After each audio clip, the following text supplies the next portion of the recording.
Good Sunday afternoon, everybody. I am making homemade enchiladas tonight. Now, these are not your traditional enchiladas. Definitely not a handed down Mexican restaurant or Mexican recipe from family. This is just actually a recipe my mother has always used. I grew up eating these enchiladas, and y'all, they're so good. But like I said, they're a little bit different than your traditional enchilada. But I am going to make these tonight. I grew up on these. These bring back such wonderful memories of me as a child. It was on our birthday, we always got to request what we wanted to eat, and I always asked for the enchiladas. And I have kind of taken a little liberty with the recipe to make it a little bit easier for me, a little less time consuming. So what I'm doing right now is I'm grounding, I am doing my ground beef and browning that in the pan, ground chuck.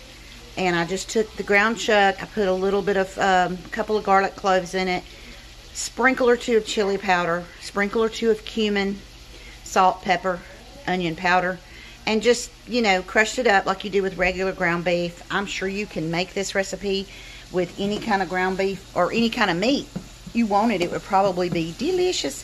But right now I'm also making the enchilada sauce, which is also called a Tex-Mex gravy, and I've actually got a video out already on how to make this. So I'm not going to make you guys sit through me making it again. So I'm going to get my enchilada sauce made real quick. And then once I get my sauce made, I'm going to show you how I put all these enchiladas together. Hey, everybody. Okay, so I think I'm ready to show you how to put these enchiladas together. Like I said, these are not real hard to make, but they've been in my family forever. So they're absolutely yummy, yummy. Not a whole lot of ingredients, just some prep work involved. I'm going to turn the camera around and I'm going to let you see what all I've got to put in it. Okay, so guys, I've already got my ground beef already sauteed in the pan, and I just used regular ground chuck.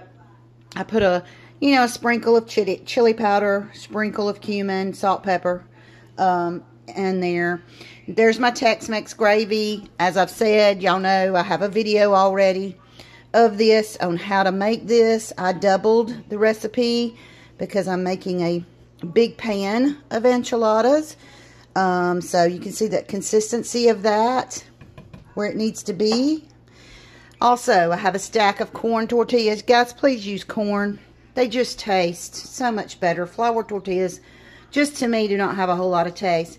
I chopped up 3 tomatoes, 1 large onion. I bought a bag of shredded lettuce, and of course I've got a huge 4-cup bag of mozzarella cheese.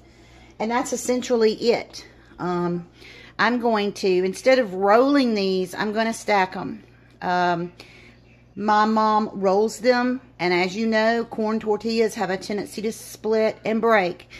Did not want that, so my sister-in-law Beth showed me how she does hers. She does hers with this almost like a lasagna. You stack it. So I'm going to let you guys watch while I put a couple of layers here together before I stick it in the 350-degree oven. Okay, so I've got a 13x9 casserole dish here that I've already sprayed down. And as you saw, I have my sauce ready to go. I'm going to take a corn tortilla and I'm going to lay it down in there and cover it with this sauce. Don't leave it too long. It will, see, just like that, it will break. How frustrating is that? I mean, you just barely want to get them covered. Because if you don't, they're going to break on you. I'm sorry, they're just going to. So I'm just kind of dipping it in with my hands real quick. And I'm stacking them, you know, pretty well on top of each other. And I will be pouring sauce over the top too. So it's not like we're going to have some that aren't going to have sauce on them, okay? We're going to have plenty of sauce. Probably going to have leftover, I hope. And I can always add to the pan if I need to. I can always add, you know, more tortillas, more sauce, however many you want to make. I'm going to go ahead and just spread that sauce. I want them to all have sauce on them. But as you can see, I have like a single layer here. I'm going to take my meat and I'm going to just sprinkle. And I hope to get at least 3 layers out of this, maybe more. Like I said, if you like to do different kinds of meat, you can definitely do different kinds of meat. You can do I would think a pork would probably be fantastic. Now y'all, here's my onion. I'm going to do sparsely because you know onion is so strong. Tomato. I love tomato. Excuse me. And these are just regular tomatoes. They're not salted or anything. Sparse lettuce. You don't want a ton of lettuce on here. And then, of course, you got to put your layer of cheese. I use mozzarella. You can use the Mexican cheeses. They probably would be fabulous. But like I said, this is a recipe that my mother actually got from a great aunt of hers. So this is a very old recipe, y'all. Something that's been in our family and been made in our family a very, very long time. And it's just, like I said, it's not your traditional recipe, because I know there's probably some absolutely delicious recipes out there for enchiladas. But this is somewhat quick and easy. Like I said, there's a lot of prep. Now, my mother rolls every single one of her tortillas. And y'all, I ain't got time for that. Y'all know I'm all about convenience, and I just don't have time to roll a bunch of tortillas. Not especially when they break like they do. You know, corn tortillas are horrible about breaking. They taste so delicious, but they're kind of a pain to work with. All right. So once again, meat. I probably could have cooked more meat than I did. Probably should have.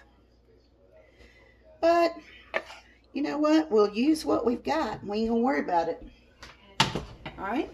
Onion. Onion to taste. You may not like a lot. And these are raw onions, so they're very strong. You may not like it, a lot of onions in yours. You don't have to put a lot of onions. Put as much as you want. Tomatoes. And this was 3 tomatoes. I probably could have gone with 4, honestly. Sparse lettuce. We always had these for like special occasions, special events and stuff when I was growing up. Because it took Mom so long to make them that we didn't have them that often, because she took the time to roll each and every one of them. And when there's, you know, 4 kids and 2 adults, that's a lot of rolling. So we're going to do one more level. I think I can get 3 levels out of here, y'all.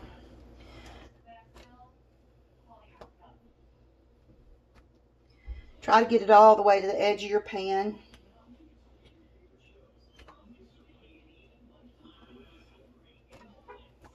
Kind of messy. But what I've always said, you're not having fun if it ain't messy. You know what? I made just enough of this sauce. I'm kind of glad I didn't. I'm glad I doubled it, or I'd have never had enough sauce to get on these, y'all. Alright, so what I'm going to do, let me wash my hands off right quick. I'm going to pour the rest of this sauce, I think, on the top. Just to make sure every piece is covered. Everything is covered here. Spread that out. And it didn't take my whole stack of tortillas. Oh, that is so yummy, y'all. Dang. Alright. I'm putting another layer of meat. I'm going to use the rest of this meat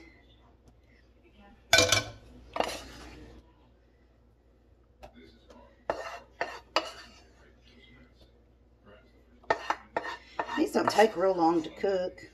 I'd say 30-45 minutes in the oven. Just long enough to get your stuff melted really good together. All right. And that is the meat. All the meat is gone. Put some more onion. I actually don't think I needed that whole big old onion because I'm not even using half of what I've got. I love the flavor of an onion. It's mixed in my house. Some people love it. My husband's not a huge fan of onion. He likes it cooked. He does not like a raw onion. I'm going to use every bit of these tomatoes I have left. Once these are done, y'all, cut them up like a lasagna and put them on a plate. And you can. I'm actually going to make a Spanish rice to go with it. All right, that's that.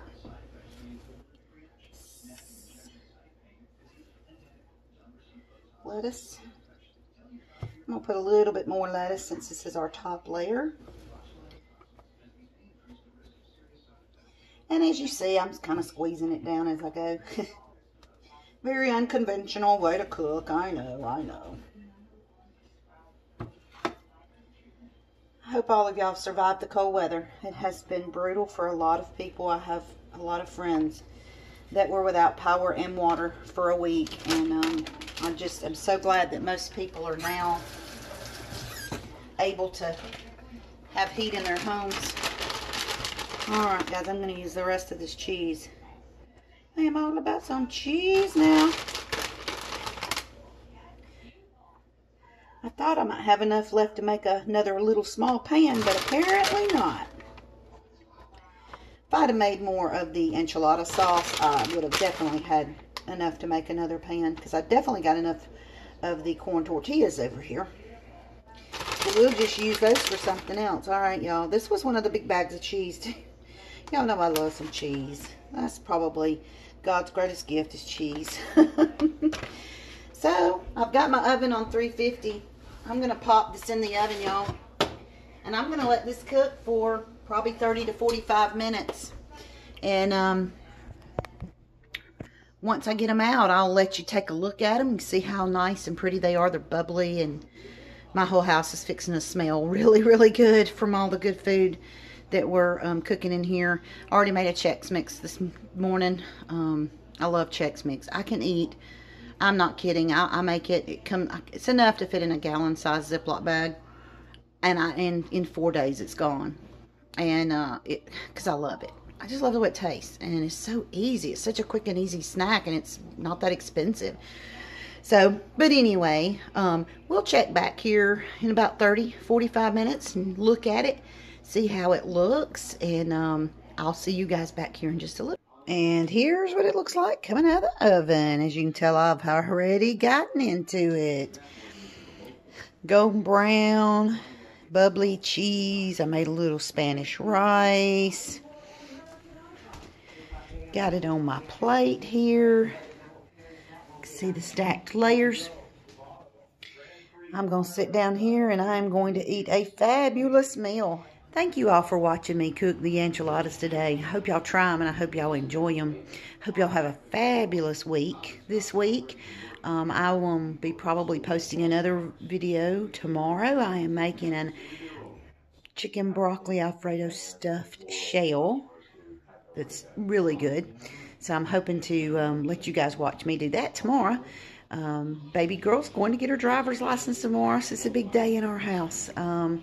But you all stay blessed. I love each and every one of you. Sending hugs to all of you, especially those that are still dealing with the weather that we've had, all the way from the tornadoes in Gardendale and Fultondale, all the way to Texas, where my dear friends are that have been freezing to death. I'm praying for each and every one of you, and I hope you all have a fabulous week, and I'll talk to you soon.